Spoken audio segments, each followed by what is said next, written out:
जय राधा माधवा जय कुंज बिहारी। जय राधा माधवा जय कुंज बिहारी। जय गोपी जन वल्लभा जय गिरिवर धारी। जय गिरिवर धारी। यशोदानंदन व्रज जन रंजन। यशोदानंदन व्रज जन रंजन। यशोदानंदन व्रज जन रंजन। यशोदानंदन व्रज जन रंजन। यमुना तीरावन चारी। यमुना तीरावन चारी। जय राधा माधवा कुंज बिहारी। जय राधा माधवा जय कुंज बिहारी। हरे कृष्ण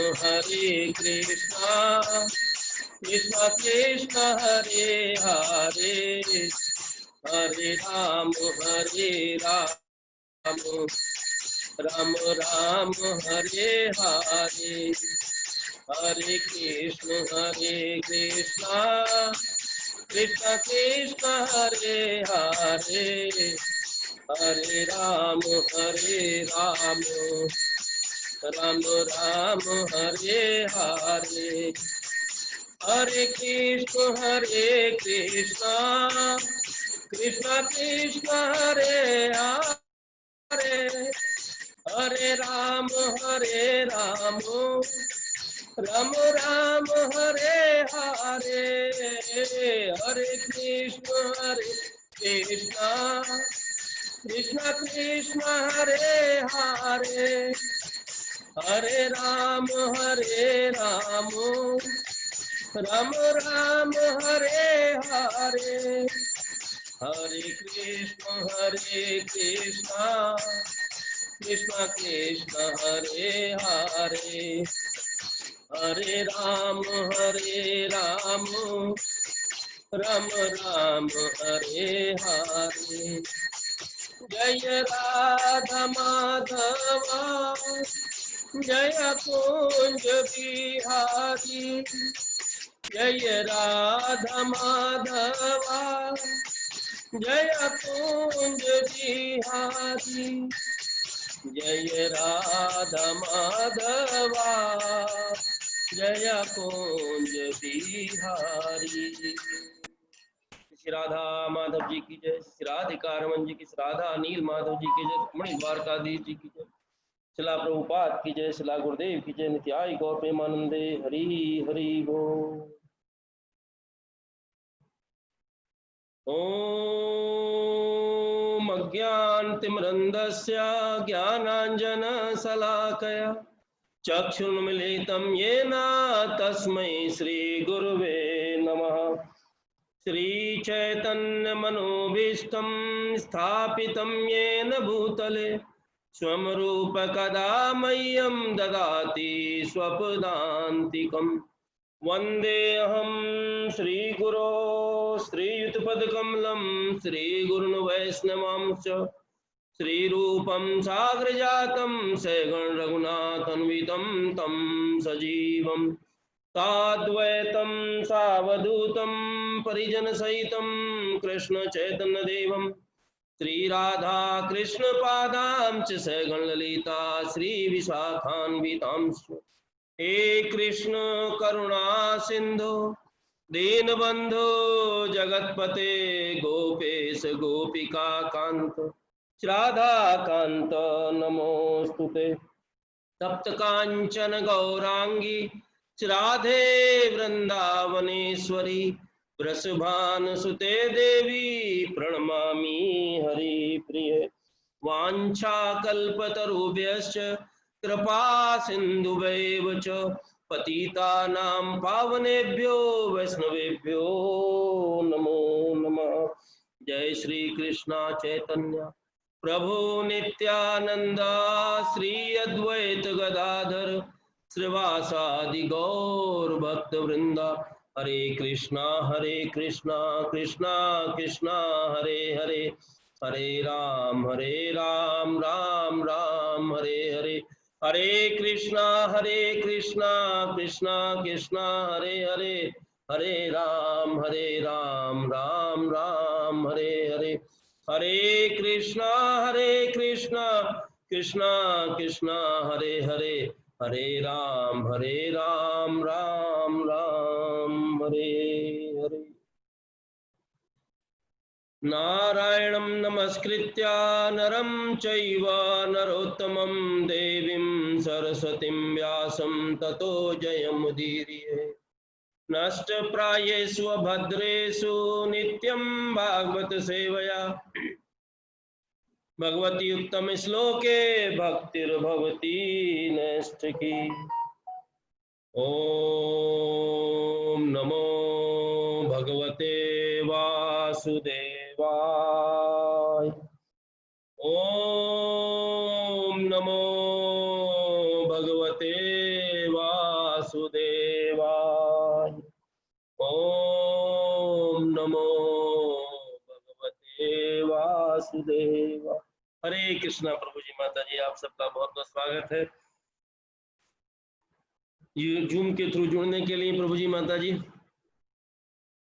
भगवान अपनी कृपा हमारे ऊपर किस रूप में बरसाते हैं, और भगवान स्वयं तो कृपा बरसाते ही हैं, लेकिन उससे भी ज्यादा महती कृपा भगवान अपने भक्तों के द्वारा हमारे ऊपर बरसाते हैं। तो हम लोग देखेंगे आज के चर्चा में कि किस तरीके से भगवान अपने भक्तों पर कृपा करते हैं, और भगवान के जो भक्त हैं, भगवान के भक्तों के जो भक्त, उनके जो भक्त हैं, उनके ऊपर विशेष कृपा करते हैं। तो आज का जो सब्जेक्ट है प्रभु जी, साधु संग ही हमारा वास्तविक जीवन है। ऐसा क्यों कहा गया कि साधु संग ही हमारा वास्तविक जीवन है? हम जीवन में जन्म से लेकर के और मृत्यु पर्यंत अनेक प्रकार के संग करते हैं। हम जैसे ही जन्म होता है, जन्म से पहले गर्भ के अंदर माता का संग होता है, पिता का संग होता है, उसके बाद परिवार के अन्य जनों का, जो भी हमारे परिवारजन हैं, उनका संग होता है। स्कूल जाते हैं तो हमारे मित्रों का संग होता है, और जैसे जैसे बड़े होते हैं हमारे संग की लिस्ट में एक एक करके सब कुछ जुड़ता चला जाता है। परीक्षित महाराज जब ये प्रश्न करते हैं 19वें अध्याय के पहले स्कंद के अंतिम श्लोक में सुखदेव गोस्वामी जी से, कि जो मरणासन व्यक्ति है, जो मृत्यु को प्राप्त होने वाला व्यक्ति है, उसका मृत्यु अवस्था के समय उसका क्या कर्तव्य है। सुखदेव गोस्वामी दूसरे स्कंद के पहले अध्याय में विशेष चर्चा करते हैं कि राजन, संसार में जिनों का अनेक प्रकार के हजारों सब्जेक्ट होते हैं, जिनको वो उनके बारे में चिंतन करते रहते हैं, और जो वो चिंतन करते हैं, अपना सारा समय जो भगवान की कृपा से प्राप्त हुआ है, और उससे भी महत्वपूर्ण समय एक मनुष्य जीवन में हमको प्राप्त हुआ है, वो समय केवल इंद्रिय तृप्ति के लिए लगाते हैं। दिन के समय धन अर्जित करने में, रात के समय निद्रा में या भोगों को विलास करने में, और सारा समय उसी में लगा देते हैं। लेकिन वास्तव में ये जितना समय अपव्यय होता है, जितना भी व्यय होता है, वो सारा समय हमारे हाथ से ऐसे चले जाता है जैसे मुट्ठी के अंदर आपने रेत रखी, और जैसे ही मुट्ठी खोली तो रेत हमारे हाथ से फिसल जाती है। प्रभु जी, माता जी, चित्तन चित्तामृतम में बड़ा सुंदर बताया गया है, मध्य लीला 22.54 में, कि साधु संग सर्व शास्त्र कहे, लव मात्र साधु संग सर्व सिद्धि भय। ये जो साधु संग है, कि अगर लव मात्र भी साधु संग हो जाए तो जीवन की परम सिद्धि हमको प्राप्त हो जाती है। और ये किसका कहना है? सर्व शास्त्र कहे, उसमें कोई एक अपवाद नहीं है, कोई एक्सेप्शन नहीं है कि जितने हमारे शास्त्र हैं उनमें से हम कहें कि भाई इस शास्त्र के अंदर ऐसा लिखा गया है, किसी और चीज के बारे में हम कह सकते हैं। अनेक प्रकार हम लोग देखते हैं कि विरोधाभास होता नहीं है लेकिन दिखता है। सूर्य होता है, बादल आ जाते हैं, लगता है कि सूर्य नहीं है लेकिन वास्तव में सूर्य है। उसी प्रकार से शास्त्रों में अलग अलग प्रकार से कई बार हमको विरोधाभास दिखता है, वास्तव में है नहीं। लेकिन साधु संघ के विषय में कोई विरोधाभास भी नहीं है, वो दिखता भी नहीं है। तो साधु संघ किस प्रकार से हमारा कल्याण कर सकता है, तो सबसे पहले जो हमको शिक्षा मिलती है इसके बारे में, प्रथम स्कंद में ही जब नारद मुनि शिला व्यास देव के पास आते हैं और चर्चा होती है, क्योंकि शिला व्यास देव मन में अस्थिर हैं और असंतुष्ट हैं, उस समय प्रश्न उत्तर होता है। तो नारद मुनि अपने विषय में चर्चा करते हैं। शिला व्यास देव को ज्ञान देने के बाद, तुमने भगवत गुणों का वर्णन नहीं किया, तुम भगवत गुणों का वर्णन करो, एक वही कमी रह गई है। वास्तव में तुमने अपने सारे व्रतों का पालन किया है, सब नियमों का पालन किया है, तुम स्वयं भगवान के अवतार हो, सब कुछ किया है, लेकिन भगवत गुणों का वर्णन करना अति महत्वपूर्ण है, अति बहुत जरूरी है, इसीलिए तुम उनका वर्णन करो। शिला व्यास देव ने उसके बाद श्रीमद् भागवत का संकलन किया। लेकिन उस चर्चा में शिला नारद मुनि अपने विषय में चर्चा करते हैं, हम सब जानते हैं, लेकिन फिर भी हम बार बार सुनते हैं। प्रभु जी, माता जी, श्रीमद् भागवतम हम कब से सुनते आ रहे हैं, शायद पिछले जन्मों भी हमने बहुत सुना होगा, तभी तो हमको इस जन्म में भगवान ने वापस मौका दिया है कि भगवत संग करने का और भक्तों का संग करने का। तो उस समय हम देखते हैं कि नारद मुनि जो चर्चा करते हैं अपने विषय में बताते हैं कि बचपन में मैं 5 वर्ष का बच्चा था और मेरी माता एक दासी के रूप में गृह कार्य करती थी। जो गृह कार्य करती थी, तो एक समय चातुर्मास व्यतीत करने के लिए कुछ वेदांती साधु जन आए और एक जगह रुक गए जहां पर उनकी माता कार्य करती थी। जब वो माता कार्य करती थी तो उस समय नारद मुनि कहते हैं कि मैं 5 वर्ष का बच्चा था, लेकिन उस समय मेरी खेल कूद में रुचि नहीं थी। मैं उन वेदांतियों का संग करता था और उस संग के साथ में जो वो चर्चा करते थे उसके बारे में मैं सुनता था। देखिए प्रभु जी, माता जी, जो ये चर्चा होती है उसके बारे में भगवान ने भगवत गीता में क्या बताया, मच्चित्ता मद्गत प्राणा बोध्यन्ते परस्परम कथ्यत से माम नित्यम तुष्यन्ति च रमन्ति च। ये साधु स्वभाव है। साधु स्वभाव क्या है कि मच्चित्ता मद्गत प्राणा, कि साधु लोग जो हैं हमेशा मुझ में ही, अपने चित्त को मुझ में ही निवास करते हैं और हमें मुझ में पूर्ण समर्पण करके और मेरी ही सेवा करते हैं। और सेवा करने के से क्या होता है, उन्हें परम संतुष्टि प्राप्त होती है। और तुष्यन्ति च, और परम संतुष्टि के साथ में उनको क्या होता है, परमानंद प्राप्त होता है। क्योंकि भगवत चर्चा में क्या मिलता है हमको, केवल परमानंद मिलता है, सुख नहीं है ये। सुख का दुख हो सकता है, लेकिन आनंद का कोई परमानंद ही हो सकता है, तो परमानंद प्राप्त होता है। इसी प्रकार से नारद मुनि कहते हैं, उन साधु पुरुष के संसर्ग से मेरा हृदय पवित्र हुआ। और जब मेरा हृदय पवित्र हुआ और उस समय जब वो जाने लगे, तो चर्चा आती है कि जब जादू जन जा रहे थे तो नारद मुनि जाने से पहले क्या करते थे, केवल 2 काम करते थे, और वही काम शिला प्रभुपाद ने हमको सिखाया है। शिला प्रभुपाद जब अमेरिका गए हैं तो हम सब जानते हैं, तो केवल प्रसाद के द्वारा और हरे नाम के द्वारा उन्होंने ऐसे ऐसे भक्तों को अपने संग से बदल दिया जिनके बारे में कोई सपने में भी नहीं सोच सकता था कि ये जो हिप्पी हैं, जो ये पूरा व्यभिचार करते हैं, जो ये पूरा दुराचार करते हैं, जो ये पूरा मांसाहार करते हैं, जो ये पूरा दूध करते हैं, मद्यपान करते हैं, सब कुछ करते हैं, और ऐसे ऐसे लोगों को शिला प्रभुपाद ने अपने संसर्ग से बदल दिया। तो इससे बड़ा उदाहरण संसार में हो नहीं सकता है कि एक साधु संग से क्या परिवर्तन हो सकता है। शिला प्रभुपाद के जैसे शुद्ध भक्त के संसर्ग से संसार में ऐसे ऐसे जगह हैं जहां पर कोई सोच भी नहीं सकता है। शायद पहले चर्चा की थी कि एक समय एक संत जा रहे थे साउथ अफ्रीका के अंदर, तो साउथ अफ्रीका के घने जंगलों में जब उनका जो हाईवे पे जा रहे थे तो एक जगह गाड़ी रोकी, तो उनको सुनसान जगह है, क्योंकि वहां पर कोई आवाज नहीं होती है। आवाज में उनके कानों में हल्का सा महामंत्र पढ़ा है।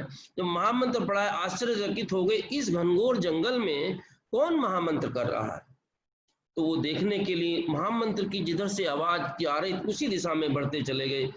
बहुत अंदर जाने के बाद क्या देखते हैं, खेत है, खेत में एक कुटिया है, कुटिया में एक निगरो बैठा है, माथे पर तिलक है, धोती है, कंठी माला है, कुर्ता पहना है, हाथ में जप माला है, हरे कृष्णा कृष्णा कृष्णा हरे हरे, हरे राम राम राम हरे हरे, महामंत्र का जप कर रहा है। ये किसकी कृपा है प्रभु? ये केवल शिला प्रभुपाद की कृपा है। तो नारद मुनि कहते हैं उन वेदांतों की कृपा से मैं उनका जो प्रसाद लेते थे, जो बच जाता था, उनसे आज्ञा लेकर के मैं उन झूठन को प्राप्त करता था, और जो कर्णों से उनके जो चर्चा होती थी उसको सुनता था।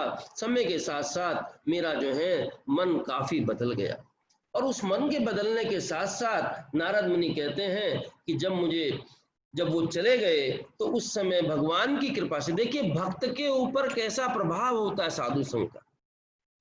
5 साल का बच्चा होता है, उसका केवल एकमात्र सहारा, संसारी जो सहारा है, उसकी माँ है।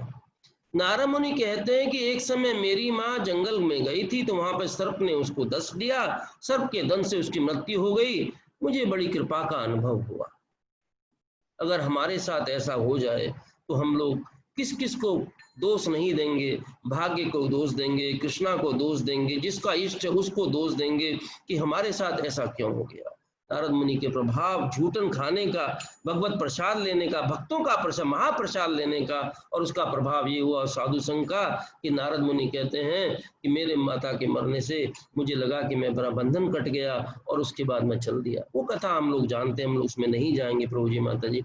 लेकिन देखिए विशेष रूप से ये जो साधु संघ है, ये साधु संघ किस प्रकार से हमारी सहायता करता है, और साधु कौन है, हम 2 विषय के ऊपर चर्चा करेंगे प्रभु जी माता। हम लोग क्या देखते हैं कि नारद मुनि की कृपा किस किस प्रकार से प्राप्त होती है।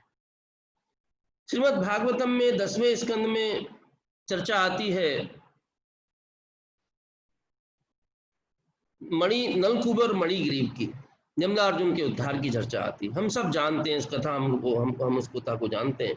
लेकिन उस कथा के अंदर जब नलकूबर मणिग्रीव नंदन वन में अपने कुबेर के यहाँ पर और झील के अंदर बड़े आराम से, बड़े सुख के साथ में जो देवांगनाएं हैं उनके संग स्नान कर रहे थे, उनके संग क्रीड़ा कर रहे थे, उस समय नारद मुनि वहां निकले हैं। तो उनका संसर्ग प्राप्त हुआ दोनों को। किस किस को प्राप्त हुआ? देवांगनाओं को भी प्राप्त हुआ और इनको भी प्राप्त हुआ। और जैसे दूर से, केवल दूर से संसर्ग प्राप्त हुआ है। और जब वो संसर्ग प्राप्त हुआ तो नारद मुनि के देखने से जो देवांगनाएं थे उन्होंने अपने अंगों को ढक लिया, लेकिन ये दोनों निर्लज की बातें खड़े रहे। नारद मुनि ने श्राप दिया कि तुम जिस प्रकार से खड़े हो वो व्यवहार एक वृक्ष का है, तुम जाकर के वृक्ष बन जाओ। साधु का संग हमेशा कृपा बरसाता है। नारद मुनि ने यहाँ पर श्राप दिया है, लेकिन वास्तव में वो श्राप क्या बन गया? वो श्राप उनके लिए एक बहुत अति महत्वपूर्ण वरदान बन गया। उस श्राप के फलस्वरूप उनको क्या प्राप्ति हुई? उनको प्राप्ति हुई जब भगवान ने दोनों का उद्धार किया और दोनों ने परिक्रमा की। बरगद पेड़ के जड़ में से निकलने के बाद में परिक्रमा करके जब उत्तर दिशा को दोनों गए हैं, तो शिला जीव गोस्वामी लिखते हैं गोपाल चंपू के अंदर उन दोनों को कौन सा स्थान प्राप्त हुआ? उन दोनों को भगवान की कथा कहने का गोलोक धाम में निवास प्राप्त हुआ। केवल एक क्षण मात्र, लव मात्र साधु संग होने से उन दोनों को गोलोक धाम में इसने उनके नाम नए मिल गए। एक को मिल गया स्निग्ध कंठ, एक को मिल गया मुग्ध कंठ। स्निग्ध कंठ बोलते हैं जिसका गला बिल्कुल मक्खन की तरह चिकना है, और मुग्ध कंठ जिसका गला जो है शहद की जरा मीठा है। और दोनों भाई जो हैं वहां पर जाकर के गोलोक में चौपाल के अंदर नंद बाबा बैठते हैं, यशोदा मैया बैठती हैं, कृष्णा बैठते हैं, बलराम बैठते हैं, सब बैठते हैं, और वहां पर उनकी कथा की चर्चा होती है। भगवान स्वयं कथा सुनते हैं। इससे स्निग्ध और मुग्ध कंठ से। कौन है वो? नलकूबर मणिग्रीव। क्षण मात्र का साधु संग इतना विशेष मात्र प्रभाव डालता है। माता जी, हम लोग क्या देखते हैं कि नारद मुनि व्यासदेव से कहते हैं, आगे इसी प्रसंग में 26वें श्लोक में चर्चा करते हैं, कहते हैं कि व्यासदेव, जो भक्तों का संग है और जो उनका मुझे संग प्राप्त हुआ, उसके प्राप्त होने से मेरी भगवान की कथाओं में जो रुचि है, क्या कहा गया है, तत्र वाहन कृष्ण कथा प्रगायताम, कृष्ण कथा के अंदर मेरा रुचि उत्पन्न हो गई। और जब मेरी रुचि उनमें उत्पन्न हो गई तो उसके मैंने ध्यान से जब उनको सुना है तो मेरा भगवान की हर एक एक क्षण मेरी उनके प्रति रुचि उत्पन्न बढ़ती चली गई। 1.5.26 से माताजी 1.5.32 तक अगर हम लोग देखेंगे तो हमको मिलेगा कि किस प्रकार से इन सबको भगवान की कृपा, नारद मुनि को भगवान की कृपा प्राप्त हुई। नारद मुनि जो है देखिए 32 वर्ष में जाकर के कहते हैं, जो बहुत महत्वपूर्ण है, उसमें कहते हैं कि हे विद्वान ब्राह्मण, कहते हैं एतत् संसुचितं ब्रह्म तापत्रय चिकित्सितं यदीश्वरे भगवती कर्म ब्रह्मणि भावितम। ओ ब्राह्मण व्यासदेव, ये निश्चित किया गया है, किसके द्वारा, विद्वानों के द्वारा, कि जो सबसे अच्छा उपाय है हमारे सब कष्टों को दूर करने का और हमारे जितने भी कर्म हैं उनके फलों से जो हमको कष्ट, उनको दूर करने का जो उपाय क्या है, वो है भगवान की सेवा करना। और भगवान की सेवा किस रूप में हो सकती है, भगवान की सेवा हो सकती है भगवान के भक्तों के रूप में। जो भगवान के भक्त हैं, साधु पुरुष हैं, साधु पुरुष वास्तव में उसके लक्षण क्या हैं। बहुत लोग प्रश्न कर सकते हैं कि किसको हम लोग साधु कहें, किसको असाधु कहें। कलयुग है और कलयुग में हमने देखा है कि जब पृथु महाराज यज्ञ कर रहे हैं और 99 यज्ञ के बाद में 100वां यज्ञ जो चल रहा है, तो उस समय इंद्र आकर के बार बार भेष बदल कर घोड़ा चुरा करके लेकर के जाता है, कथा आती है। और जब घोड़ा चुरा कर जाता है तो बृहस्पति बोलते हैं विश्वजीत को, जो इनका पुत्र है, कि तुम जाओ और जा करके इंद्र को पकड़ करके घोड़ा वापस लेकर के आओ। बार बार आता है, बार बार चले जाता है। ब्रह्मा जी आकर के कहते हैं इसको बंद करो, क्योंकि इंद्र जितने भी रूप धर रहा है वो सब कलयुग में छद्म साधु के रूप होंगे। और वास्तव में हमारे चारों तरफ इतने छद्म साधु हैं कि पहचान करना प्रभु जी माता जी बड़ा मुश्किल। तो सबसे बड़ा साधु का गुण क्या है जिससे साधु की पहचान हो सके। हमें कहीं दूर जाने की जरूरत नहीं है। श्रीमद् भगवत गीता में भगवान ने बताया है और भागवतम में भक्तों ने बताया है। क्या बताया है कि जैसे 12वें स्कंद में चर्चा आती है, अद्वेष्टा सर्वभूतानां मैत्र करुणैव च निर्ममो निरहंकारा सम दुःखा सुखा चमी संतुष्टा सत्यम योगी तात्मात्म निश्चया मयि प्रतिमुद्रयो मद्भक्ता सेमे प्रिया।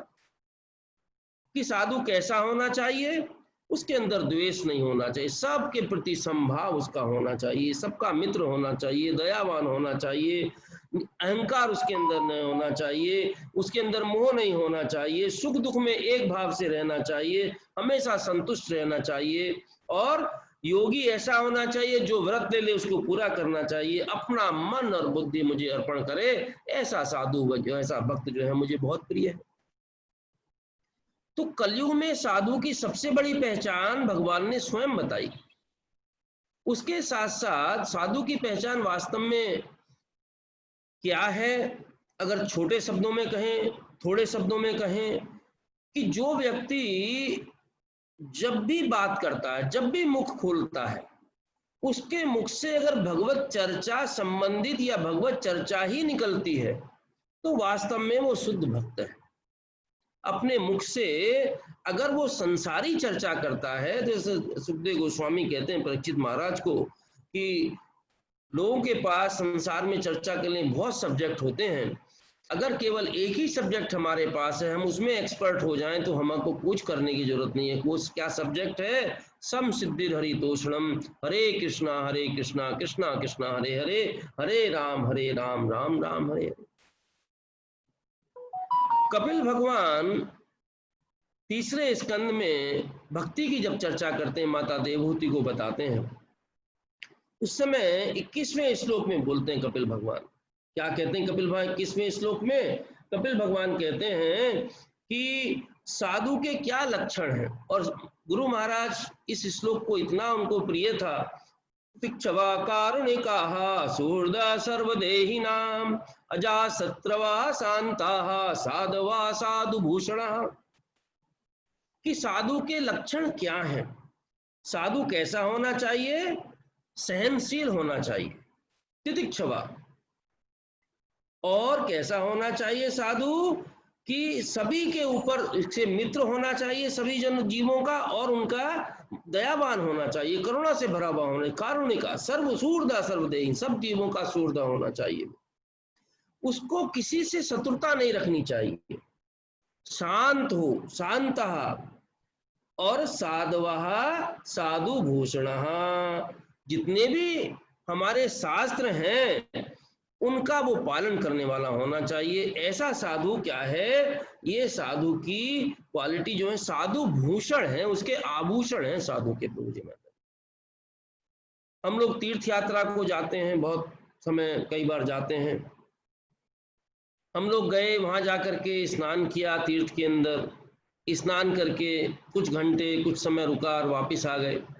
वास्तव में ये तीर्थ यात्रा नहीं, तीर्थ यात्रा इनकम्प्लीट मानी जाती है, पूर्ण मानी, जब तक किसी साधु के पास बैठ करके भगवत चर्चा करके हम वहां से ना आए। हम वृंदावन जाएं, हम कहीं भी जाएं, बहुत अच्छी बात है, हम सबका दर्शन करें, लेकिन जब तक साधु संग ना हो हमारी यात्रा अपूर्ण है। प्रभु जी 22वें श्लोक में कपिल भगवान कहते हैं, इसी के 25वें अध्याय के, मयनन्यन भावेन भक्तिम कुर्वन्ति ये दृढ़ाम मत कृते तत्व कर्माणस तत्व स्वजन बांधवा। इस प्रकार का जो साधु होता है वो भक्ति में एकदम पक्का होता है और दृढ़ भक्ति करता है, वो बिना विचलित हुए हुए, और भगवान के लिए वो सब कुछ त्याग देता है। मत प्रति त्यक्त्वा, सब कुछ त्याग देता है, सबसे संबंध तोड़ देता है, और जितने भी परिवार हैं उनसे उनको छोड़ करके मेरे पास चला आता है। हम लोग देखते हैं संसार में रहते हुए, प्रभु जी माता जी, कलयुग के अंदर हमने गृहस्थ में प्रवेश किया है, कोई ब्रह्मचर्य में है, जो वानप्रस्थ संन्यास में चले गए वो बहुत अच्छी अवस्था में, लेकिन गृहस्थ में रहकर भी हम गृहस्थ में रहते हुए भी उससे बाहर रह सकते हैं। भगवान जैसे कहते हैं 5वें अध्याय के 10वें श्लोक में भगवद गीता में, ब्रह्मणि आदाय कर्माणि संगम त्यक्त्वा करोति लिप्यते सन पापेन पद्मविवाम्भसा। कि जिस प्रकार से कमल का फूल कीचड़ में खिलता है, कीचड़ से ऊपर रहता है, कीचड़ उसको छूती भी नहीं है, उसी प्रकार कीचड़ रूपी संसार में रहते हुए, पूरे संसार के संसर्ग में रहते हुए भी हमसे अलग रह सकते हैं। कब? हमारी उसमें आसक्ति ना हो, हम केवल कर्म करते रहें और हमारी उसके अंदर आसक्ति ना हो। अगर इस प्रकार से हम करते हैं तो वास्तव में हम लोग क्या कर सकते हैं प्रभु जी माता जी, हम लोग जो है संसार से रहते हुए भी हम उसमें अपने बंधन को तोड़ सकते हैं। देखिए, जो साधु की कृपा होती है, साधु की कृपा किस प्रकार से हमारे ऊपर बरसती है, कपिल भगवान बताते हैं आगे जाकर के 25वें श्लोक में, 25वें अध्याय के 3 स्कंद के, सताम प्रसंगात्मं वीर संविदो भवन्ति उत्कर्ण रसायना कथाः तज्जोषणादपवर्ग आत्मनि श्रद्धा रतिर्भक्तिरनुक्रमिष्यति। कि जो शुद्ध भक्त हैं उनके संग में क्या होता है, जो भगवान की लीलाएं हैं और उनके जो दिव्य कर्म हैं उनकी संगति जो प्राप्त हमको होती है वो कैसी होती है, बहुत सुख देने वाली होती है, बहुत संतुष्ट करने वाली। कानों को बड़ा क्या लगती है, कीर्ति कर्ण रसायन कथा, जैसे रसायन, जैसे हमारे कानों के अंदर अमृत घुल गया हो, भगवान की कथा इस प्रकार से हमारे ऊपर प्रभाव डालती है। और उसका कथा को सुनने से क्या होता है, हमको जो ज्ञान प्राप्त होता है उस कथा के बार बार सुनने से, और धीरे धीरे हम लोग भक्ति के मार्ग पर आगे बढ़ते हैं, मुक्ति के मार्ग पर हम लोग आगे बढ़ते हैं, और इस प्रकार से भक्ति में हम लोग फिक्स हो जाते हैं। और उस प्रकार इसके बाद में हमारा वास्तव में भक्ति और जो भक्तों की सेवा है वो शुरू होती है। तो ये कथा कैसे शुरू हो सकती है, भक्तों की हमारी भक्ति कैसे शुरू हो सकती है? केवल उसका स्टार्टिंग पॉइंट प्रभु जी माता जी क्या बताया? साधु संग। अगर हमारा साधु संग होगा तो हमारी वो भक्ति शुरू होगी। और इसीलिए कपिल भगवान कहते हैं कि ओ माता देवहूति, अपनी कहते हैं ओ माता, ये जो क्वालिटी है साधु पुरुषों की वो कैसी है? वो जो साधु पुरुष सबसे बिल्कुल अपना संबंध तोड़ चुके हैं, भगवान में संबंध जोड़ चुके हैं, हमें ऐसे लोगों का संग खोजना चाहिए। और जब ऐसे लोगों का संग हम लोग खोजते हैं तो उससे क्या होता है कि हमारे जो संसारी संग हैं वो हमारे वो छूट जाते हैं। देखिए, जुआरी के पास जाता है, देखता है जुआ खेलता है, क्योंकि अभी परिपक्व नहीं है। किसी प्रकार का हम लोग संग करें तो वही हमारे ऊपर प्रभाव डालता है। हम लोग उस अवस्था में नहीं है कि जो शुद्ध भक्त होते हैं, परमहंस होते हैं शिला प्रभुपाद के रूप में, कहीं भी कोई प्रभाव उनके ऊपर नहीं होता है, वो सबके ऊपर प्रभाव डालते हैं। संसारी चीजें हमारे ऊपर प्रभाव डाल सकती हैं। तो इसलिए हमको जितना अधिक से अधिक हो सके संसार का संग छोड़ करके साधु संग हमको करना चाहिए, क्योंकि साधु संग मुक्ति का द्वार खोलता है। कपिल भगवान बताते हैं, क्या कहते हैं? प्रसंगम अजरम पासम आत्मना कवियो विदुः स एव साधु सुकृतो मोक्ष द्वारम अपाव्रतम। कि हर विद्वान व्यक्ति अच्छे से जानता है, क्या जानता है? कि जो भौतिक आसक्ति है वो हमारा सबसे बड़ा बंधन है, भौतिक आसक्ति। और भौतिक प्रकृति के प्रति कोई भी चीज हो उसकी आसक्ति हमारा सबसे बड़ा बंधन है। लेकिन अगर वही आसक्ति हम लोग भगवान के भक्तों के प्रति चालू कर देते हैं, भगवान के साधु सुकृतो स एव साधु सुकृतो, वही आसक्ति हम लोग भगवान के भक्तों के प्रति लगाते हैं, तो कहते हैं वो क्या करती है? मोक्ष द्वारम अपाव्रतम, वो मोक्ष का द्वार बड़े आसानी से हमारे लिए खोल देती है। विदुर महाराज जब तीर्थ यात्रा से वापस लौटे हैं और वापस लौटने के बाद में विदुर महाराज ने पांडवों के यहाँ पहुंचे हैं, तो उनको देख करके वर्णन आता है कि जिस प्रकार से मृत शरीर में प्राण आ गए हों वैसा उद्भाव पांडवों के हृदय में आता है। और युधिष्ठिर महाराज चर्चा करते हैं इसके बारे में कि आपके आने से हमको ऐसा महसूस हो रहा है, हमको ऐसा लग रहा है कि जैसे हमारा जीवन वापस आ गया। क्यों?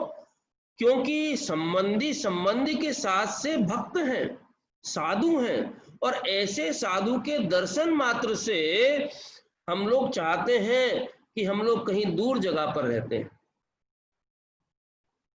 ऐसा कौन सा देश है प्रभु जी माता जी जिसमें शिला प्रभुपाद ने उसको तीर्थ ना बना दिया? संसार में भक्ति के 5 अंग बताए गए हैं। उन 5 अंगों में कहा गया है कि वृंदावन या मथुरा मंडलवास जो सबसे पहला है। और मथुरा मंडलवास में तो संसार के सब लोग वहां आकर के रहना चाहें तो आध्यात्मिक मथुरा मंडल में पूरा संसार समा सकता है, लेकिन जो हमारा मथुरा मंडल में सारा संसार आ नहीं सकता। तो मथुरा मंडल शिला प्रभुपाद ने सब जगह बना दिया। कैसे बना दिया? जहां भी गए हैं अपने चरण जहां लेकर के उन्होंने रखे हैं, जहां स्पर्श किया है, वो भूमि स्वयं तीर्थ बन गई, वो स्वयं मथुरा मंडल बन गई। और इसका उदाहरण क्या है? इसका उदाहरण है पहले स्कंद का 13वें अध्याय का 10वां श्लोक, जो हमारे युधिष्ठिर महाराज बोलते हैं किनके बारे में? विदुर जी महाराज के बारे में।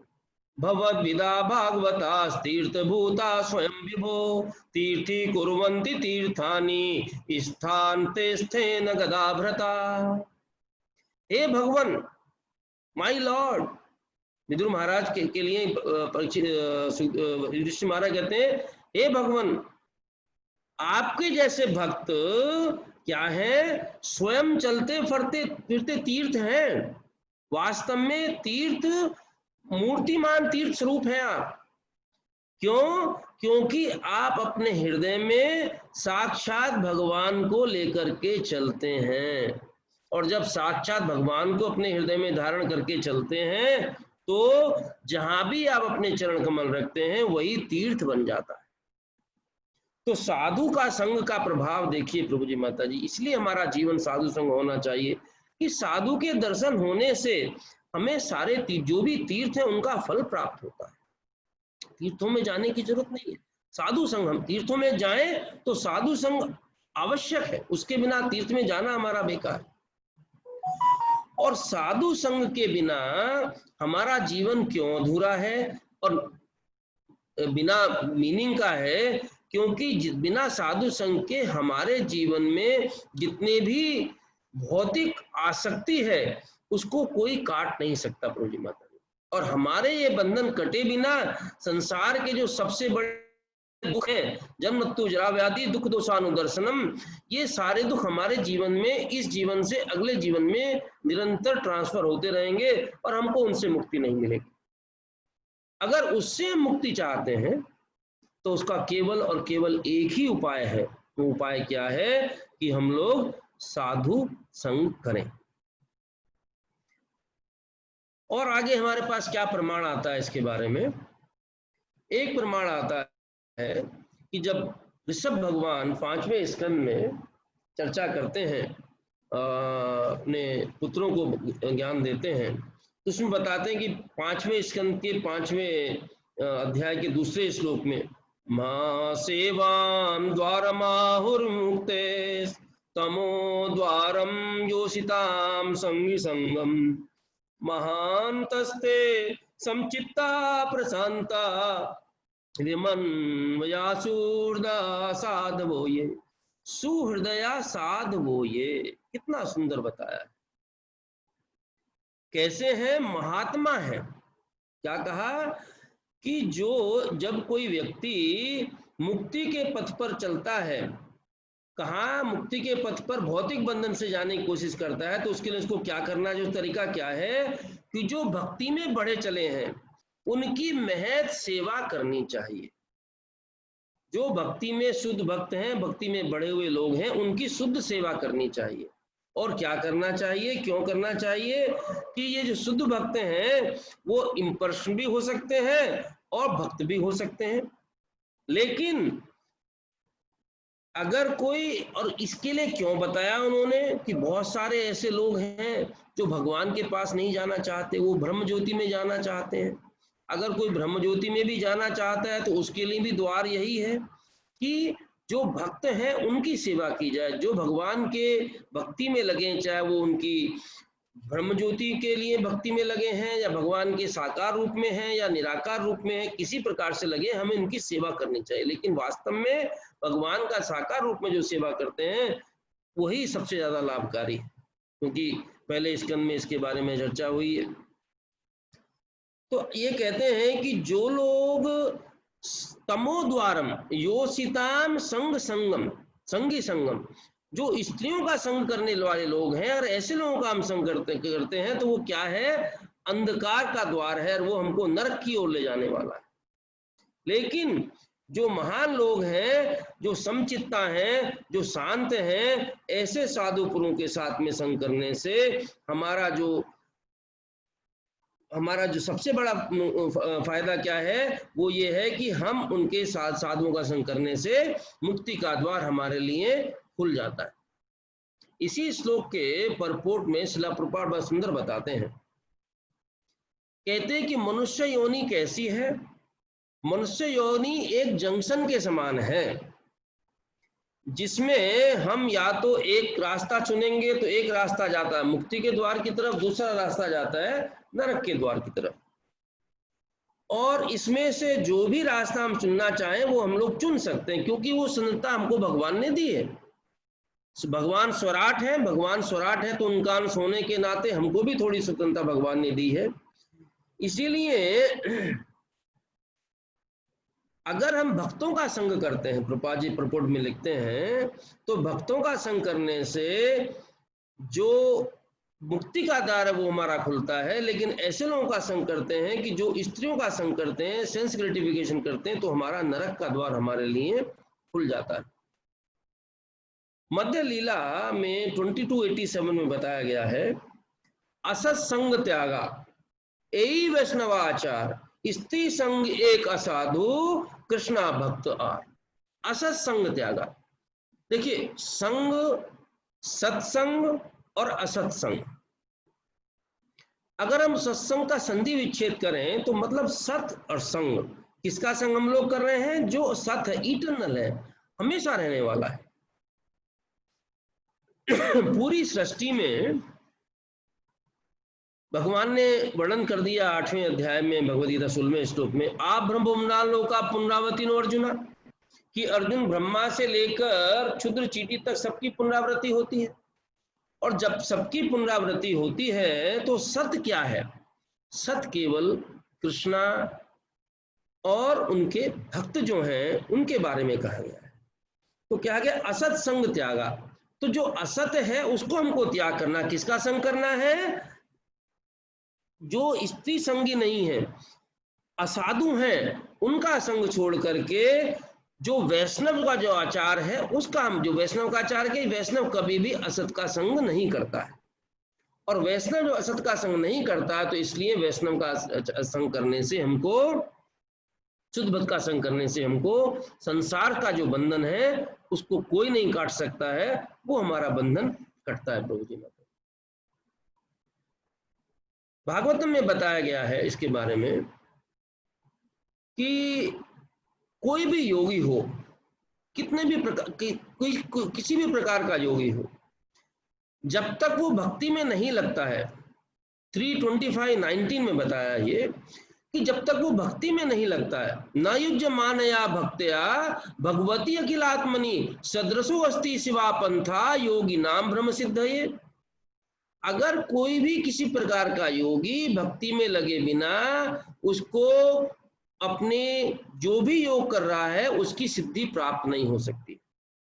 क्यों? सिद्धि का मतलब क्या है? हम इस भौतिक सिद्धि की बात नहीं कर रहे हैं। यहाँ पर कौन सी सिद्धि की बात कर रहे हैं? सिद्धि की बात कर रहे हैं जो सिद्धि हमको भगवान के पास लेके जाने वाली है, और वही शुभ है। कैसी है? सदृशो अस्ति शिवा पंथा, शिव है वो कैसी है? ऑस्पिशियस रास्ता है हमारा। और इसी रास्ते पर चलने के लिए देखिए उसका तरीका क्या है। उसका तरीका जैसे हमने नारद मुनि के केस में देखा, फिर हमने नलकुंवर मणिग्रीव के केस में देखा। क्या देखा हमने? कि साधु संग जो है वो हमारा होना चाहिए। और सौनक मुनि से जब चर्चा होती है तो सूत गोस्वामी कहते हैं, क्या कहते हैं? शुश्रूषद्धानस्य वासुदेव कथा रुचि स्यान महत सेवया विप्राह पुण्य तीर्थ निसेवनात्, कि ओ द्विज ब्राह्मणों, ऋषियों भक्तों की सेवा करने से, कौन से भक्त? जो पूरी तरह जिन्होंने अपने वाइस जो बोलते पाप उनके पूरे कट चुके हैं, उनकी सेवा करने से महान सेवा हो जाती है। और ऐसी सेवा करने से क्या होता है? वासुदेव कथा रुचि ही, भगवान की कथाओं में रुचि होती है। हम लोग क्यों भक्तों का संग करते हैं प्रभु जी माता जी? हम लोग क्यों इस प्रकार से संसार में बंधन में पड़े रहते हैं? क्योंकि हमारा हृदय, थोड़ी देर हमने संग किया, संग करने के बाद में वापिस अपने पुराने ढर्रे पर आ गए। जैसे बहुत दफ़ा प्रभुपाद ने अपने चर्चा में बताया है कि भाई चर्च में गए और चर्च में जाने के बाद में संडे को पाप का प्रायश्चित किया, मंडे से वापस चालू किया, फिर वापस पूरा किया, एक वीक पूरा पाप किया, और संडे में जाकर के फिर वो चालू किया। कुंजर स्नान, जो हाथी का स्नान है, उसके समान। लेकिन यहाँ पर क्या कहा गया है? यहाँ पर ये कहा गया है कि अगर आप भक्तों का संग करते हो, और भक्तों का संग करने से, आपके बार बार संग करने से आपके हृदय के अंदर वासुदेव कथा रुचि होती है, तो क्या होता है? शृण्वतां स्वकथा कृष्णा पुण्य श्रवण कीर्तना हृदयस्थो भद्राणी विदुनोति श्रुतताम 1-17 कि भगवान की कथाओं के सुनने से, उनमें रुचि होने से हमारे हृदय के अंदर जो भगवान स्वयं विराजमान है, उनकी पुण्य कथाओं को सुनने से, उनका श्रवण करने से भगवान के हमारे हृदय के अंदर विराजमान, वो क्या करते हैं, हृदय अंतस्थु ये भद्राणी, जितने अभद्र, जितने हमारे हृदय के अंदर अभद्र हैं, उन सबको स्वयं वो साफ करते हैं। देखिए कितना सुंदर उसका प्रभाव है। इससे बढ़िया हमको कहीं मिलेगा नहीं और मिल भी नहीं सकता। प्रभु जी माता जी संसार के अंदर जितने भी साधु संघ के बारे में चर्चा करने वाले हैं, सबसे लाइव एग्जाम्पल हमने शिला प्रभुपाद का देखा, नारद मुनि का देखा, इनका देखा। भक्त जो है, अगर भगवान की प्राप्ति भी हो जाए और प्राप्ति होने के बाद भी भक्त क्या मांगता है, जो वास्तविक शुद्ध भक्त होता है वो कहता है कि मुझे आपने भक्तों की सेवा का ही मुझे मौका दीजिए भगवान। वत्रासुर की प्रेयर्स में जब हम देखते हैं 6:11-24 में प्रभु जी माता जी, अहम हरे तव पाद कमूल दासानुदासो भवितास्मि भूया मना स्मृता सुपतेर गुणांस्ते गणित वाका कर्म करो तुकाया। क्या कह रहे हैं, दासानुदासो भवतास अस्मि भूया, कि हे भगवान, मैं दोबारा से क्या चाहता हूं, मैं आपके भक्तों की सेवा करना चाहता हूं। कौन से भक्तों की, जिन्होंने आपके चरणों की शरण ग्रहण कर ली, और किसी भक्त की नहीं। देखिए बहुत सारे भक्त हो सकते हैं संसार में, लेकिन जिसने भगवान श्री कृष्ण के चरणों की शरण ग्रहण कर ली है, उनकी मैं सेवा करना चाहता हूं दोबारा से। क्यों कह रहे हैं कि मेरा जो जीवन है, अगर मुझे दोबारा जीवन मिले और मुझे दोबारा जन्म मिले, तो मैं क्या चाहता हूं कि मेरा मन, और मैं मन से जो भी सोचूं वो आपके बारे में सोचूं, और जो मैं बोलूं आपकी कथा बोलूं, मैं आपकी कथा का गुणगान करूं, और मेरा शरीर आपकी सेवा में लगा रहे। वो कब संभव होगा, जब मैं भक्तों की सेवा में लगूंगा। इसी प्रकार से हम लोग देखते हैं कि ध्रुव महाराज जब प्रेयर्स करते हैं, तो ध्रुव महाराज भी क्या कहते हैं 4:9-11 में प्रभु जी माता जी, वो भी यही कहते हैं कि मुझे क्या चाहिए, कि मुझे जो है, कहते हैं कि ओ अनंत भगवान, कृपा करके मुझे आशीर्वाद दो। आप मुझे आशीर्वाद लेने के वरदान मांगने कह रहे हो ना, तो मैं वरदान क्या चाहता हूं, मैं वरदान ये चाहता हूं कि मैं आपके भक्तों का संग कर सकूं, और संग करने के साथ साथ उनकी सेवा कर सकूं। कैसी सेवा करूं, ये नहीं कि आज करी कल छोड़ी, अप्रतिहता क्या कहा, कि मैं उनकी सेवा लगातार कर सकूं। किस प्रकार से सेवा करूं, कि जिस प्रकार से जो है नदियां समुद्र में गिरती हैं, इसी प्रकार से मेरा मन जो है आपके भक्तों के प्रति उनकी सेवा में हमेशा लगा रहे। अनेक एग्जाम्पल है प्रभु जी माता जी, समय हो चला है, लेकिन बहुत एग्जाम्पल हम लोग देखते हैं। प्रहलाद महाराज जब प्रेयर्स करते हैं, नरसिंह भगवान बोलते हैं, उसमें प्रहलाद महाराज बोलते हैं 7:9-18 में क्या कहते हैं, सोहम प्रियस सुहृद पर देवताया लीला कथास्तव नरसिंह विरंच गीता अंजस्थितर्म गुणन पूर्ण विप्रम मुक्तो दुर्गाणी ते पद युगाल अय संत असंगा। कि ये नरसिंह भगवान, आपकी दिव्य सेवा में लगने के लिए जो भक्त आपकी दिव्य सेवा में लगे हैं और जो हंस के समान हैं, मैं उनकी पूरी शरण लेना चाहता हूँ और उनकी सेवा करना चाहता हूँ, क्योंकि उनकी संग में ही जो प्रकृति के तीनों गुण हैं उनसे छुटकारा मिल सकता है। और क्यों? क्योंकि वो हमेशा आपके गुणों का गान करते हैं और आप उनको बहुत प्रिय हो। तो प्रभु जी, माता जी, इस प्रकार से हम लोग इतना देखते हैं कि संसार के अंदर अनेक अनेक प्रकार के भक्त हुए हैं, और जो भक्त हैं वो क्या कहते हैं? वो ये कहते हैं कि हमें भक्तों का ही संग करना है। लेकिन भक्तों का संग क्यों करना है प्रभु जी, माता जी? क्योंकि भगवान को हम कौन से युग में? हम कलयुग में हैं, और कलयुग में भगवान इतनी हमारे ऊपर कृपा की है कि जितनी कृपा, जिस प्रकार से बलि महाराज कहते हैं कि आपने देवताओं के ऊपर कृपा नहीं की, मेरे ऊपर कृपा की है, तो कलयुग की विशेष कृपा भगवान ने की है कि भगवान ने कलयुग में भगवान की अपनी प्राप्ति का साधन, अपना दर्शन बड़ा सुलभ कर दिया है।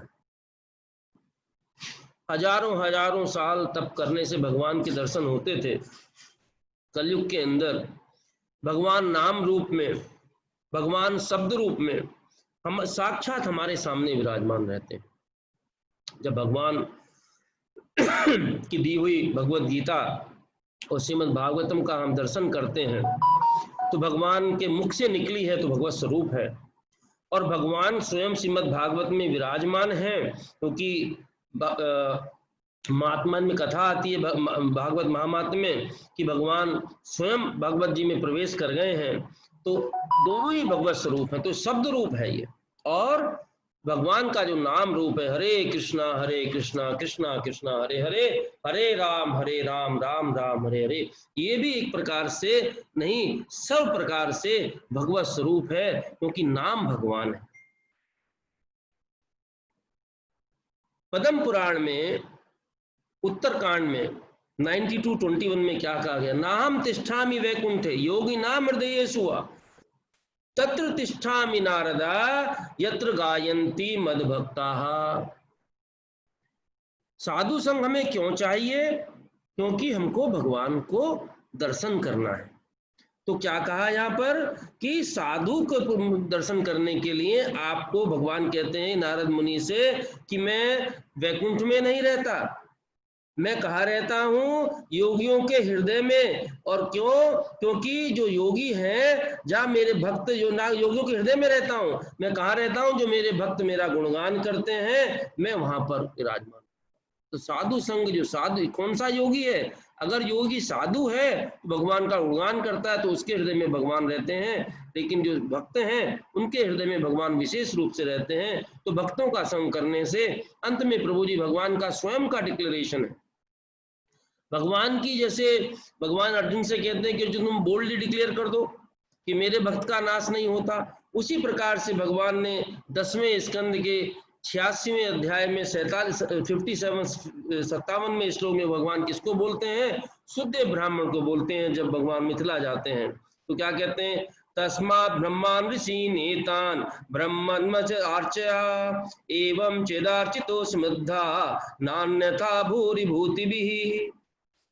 भगवान शुद्ध ब्राह्मण के सब ऋषियों के साथ जाते हैं तो कहते हैं इसीलिए अगर तुम्हें क्या करना चाहिए? जो ये ब्राह्मण मेरे सब भक्त आए हैं, जो ऋषि आए हैं, इनकी सेवा करनी चाहिए।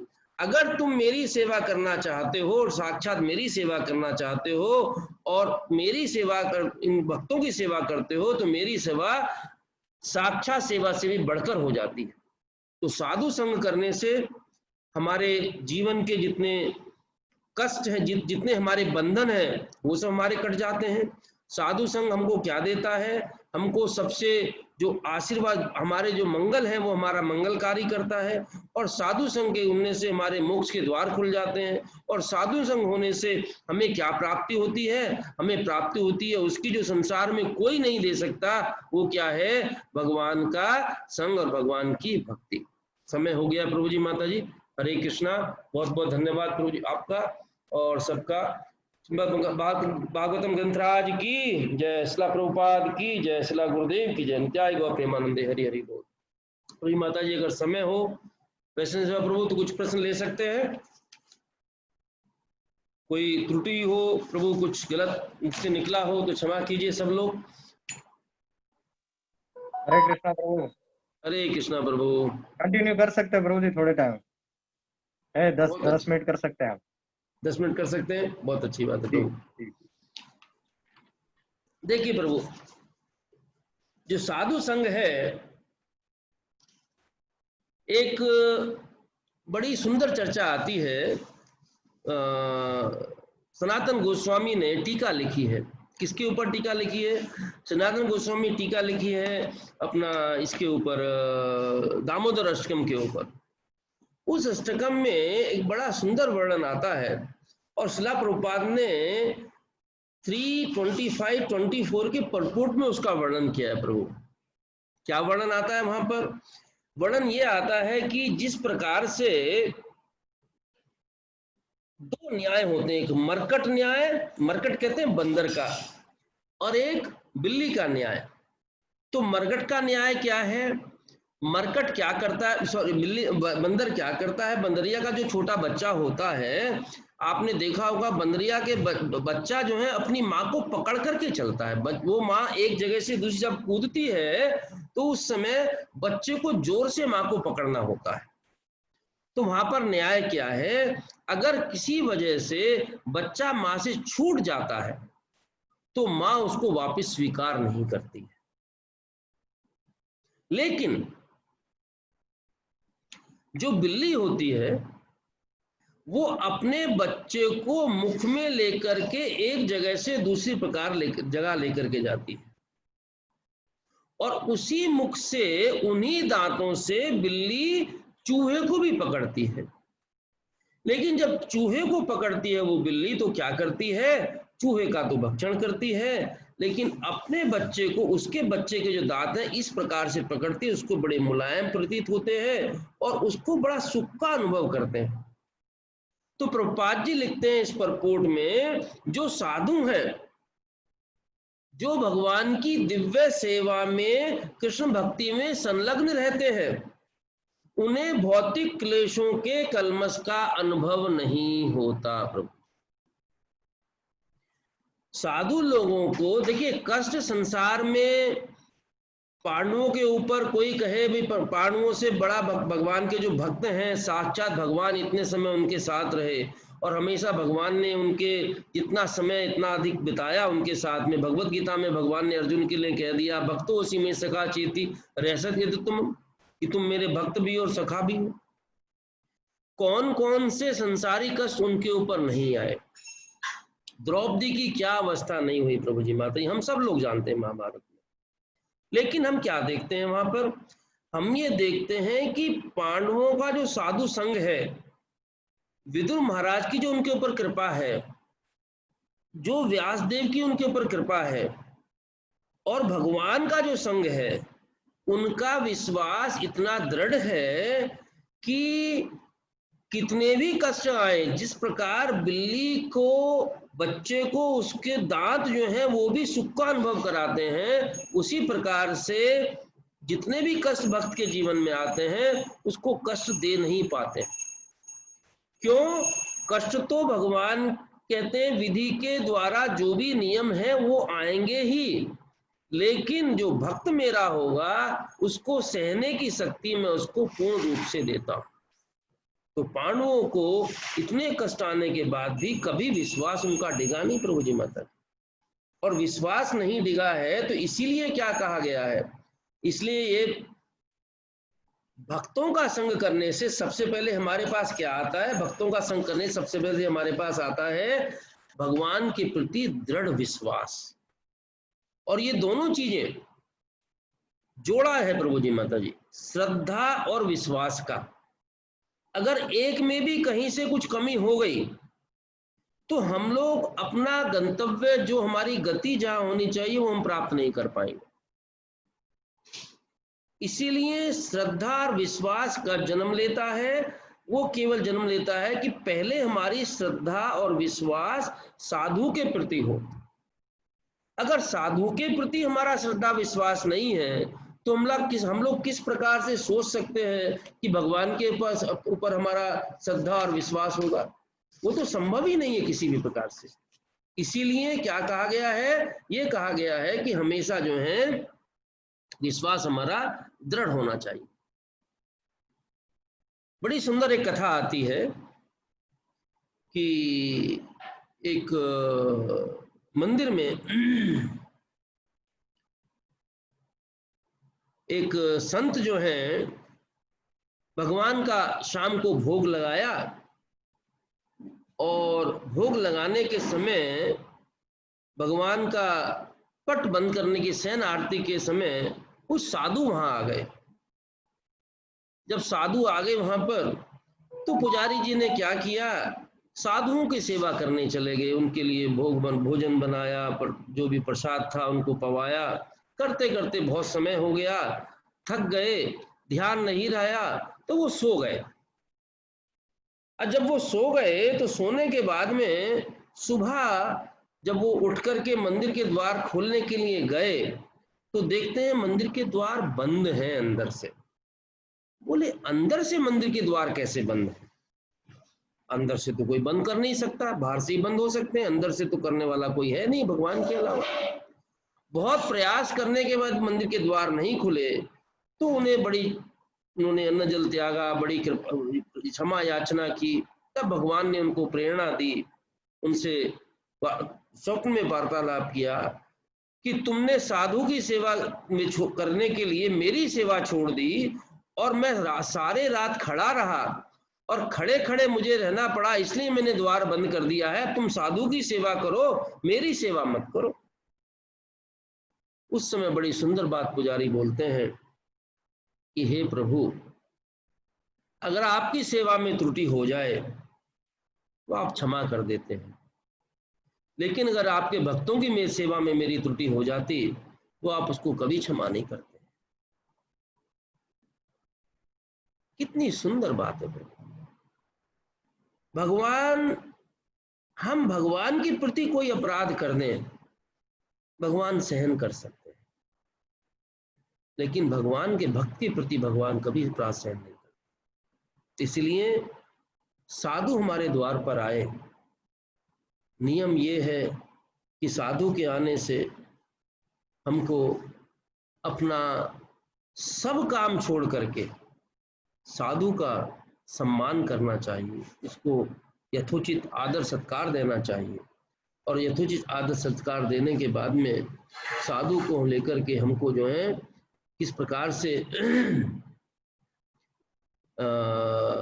जितना भी जो भी अच्छी बेस्ट सेवा हम कर सकते हैं वो साधु की सेवा करनी चाहिए, क्योंकि कब हमको शुद्ध साधु की कृपा प्राप्त होगी वो हम लोग अपने जीवन में जान नहीं सकते। क्या कहा गया है शास्त्रों के द्वारा कि भगवान किस रूप में हमारे सामने आते हैं। जैसे भगवान ने कहा नाम तिष्ठामि वैकुंठे, कि मैं वैकुंठ में नहीं रहता, योगियों के हृदय में भी रहता, मैं तो वहां रहता हूं, जो मेरे भक्त हैं उनके हृदय में रहता हूं मैं। तो वो साधु जिस प्रकार से हमने विदुर महाराज का देखा, कहते हैं भाई जो आपके चरण जो हैं वो तीर्थों के समान हैं। हम तीर्थ लंबी लंबी यात्रा के लिए जाते हैं, लेकिन अगर साधु हमारे द्वार पर आए तो साधु को हम लोग भगा देते हैं, साधु का हम लोग आदर नहीं करते हैं। लेकिन साधु के लिए हमको ये देखना जरूरी है, जिस प्रकार से आज हमने देखा कि साधु के गुण क्या है, साधु के जो भक्त है उसके क्वालिटीज क्या है, उन पे वो खरा है या नहीं है। और दूसरी चीज क्या है, दूसरी चीज ये है प्रभु जी माता जी कि भक्त के आने से, किसी भी साधु रूप में आने से, जिस प्रकार से युधिष्ठिर महाराज दृढ़ विश्वास, कितना एक प्रसंग आता है कि दुर्योधन ने एक समय क्या किया, हमेशा मौका ढूंढता था युधिष्ठिर महाराज को नीचा दिखाने के लिए। तो एक समय दुर्योधन ने एक युधिष्ठिर महाराज के सभा में पीला पीतांबर उड़ा करके एक वस्तु वहां पर रख दी। बड़ा पूरा पीतांबर उड़ा हुआ है, बड़ा सा चीज वहां पर रखी है। और जैसे ही युधिष्ठिर महाराज ने देखा पीताम्बर सामने उनको दर्शन हुए। युधिष्ठिर महाराज आसन से उतरे और दंडवत प्रणाम किया, और जैसे ही दंडवत प्रणाम किया, दुर्योधन ने यह सोचकर उनका अपमान करने के लिए तुरंत पीताम्बर उठाया। क्यों? क्योंकि दुर्योधन ने एक गधे को लेकर के आया था ट्रेन करके, उस गधे को सोचा कि युधिष्ठिर का अपमान, गधे को प्रणाम कर रहे हैं, लेकिन गधे की जब पीताम्बर उठाई, साक्षात कृष्ण प्रकट हो गए। तो साधु किस रूप में हमारे सामने आएगा हमको नहीं पता। हमें अपना व्यवहार, महाराज ने हमको हमेशा सिखाया है कि भागवतम क्या है, भागवतम व्यवहार है, और हमारा व्यवहार ऐसा होना चाहिए कि किसी भी प्रकार से किसी को कष्ट ना हो, और कष्ट ना हो, दुर्व्यवहार हम किसी के साथ ना करें, दुर्वचन किसी के साथ ना बोले। तो ये सब चीजें देख करके जो साधु संग हम जो अपने जीवन में करते हैं, उससे हमारा जीवन का जो सिद्धि है वो हमको प्राप्त होती है। हरे कृष्णा। हरे कृष्णा प्रभु जी। हरे कृष्णा प्रभु, दंडवत प्रणाम। देखिए आपका लेक्चर पूरा हुआ, यहाँ पे मेघ गर्जने लगे और बारिश होना, कितना शुभ चिन्ह हरि देखिए। बोल, हरि आपका बोल बारिश का आवाज प्रभु, आता है कि पता नहीं, बारिश जोरदार चालू है यहाँ पे। हरि बोल प्रभु, महाराज जैसे का कृपा है प्रभु। तानसेन ने जैसा ये राग में मल्हार राग गाने के बाद बारिश हो रही था, आपके प्रवचन के बाद बारिश शुरू हो गई। हरे बहुत कृष्णा, सुंदर बारिश गिर रही है। तो हरे बहुत बहुत कृष्णा। धन्यवाद मुझे आपकी सेवा का, थैंक यू और प्रभु। वापिस आपकी हम सेवा लेते रहेंगे, भगवान की कृपा से जल्दी भी वापिस प्रभु, सेवा बहुत लेते रहेंगे बहुत प्रभु जी। धन्यवाद आपका मौका हाँ? देने का प्रभु। और कल और वापिस हम मिलेंगे। कल का जिसका प्रवचन हम थोड़े समय में अनाउंसमेंट करेंगे। अभी वापिस मैं एक अनाउंसमेंट करना चाहता हूँ कि आज का और कल का लास्ट दिन है भागवतम स्पॉन्सर का अथवा भागवतम डिस्काउंट का। आपको एक 4500 में गुजराती और हिंदी भागवतम मिल रहा है, और इंग्लिश 5500 में मिल रहा है। तो जो भी बाकी है, अथवा आप आपके सगी संबंधी, आपके मित्र मंडली, इनको आप बता के आप नोन कर सकते हैं। भागवतम बाद में लीजिए, पैसा बाद में दीजिए, लेकिन कल तक के लास्ट डिस्काउंट मिलेगा, बाद में वापिस 1000 रुपये बढ़ जाएगा। तो ये आप सब लोग नोन लीजिए। तो वापिस मैं मंदिर की तरफ से, आप सभी के तरफ से ऋषिकेश प्रभु जी को बहुत धन्यवाद देता हूँ। बहुत ही मैच्योरिटी, परिपक्वता है लेक्चर में।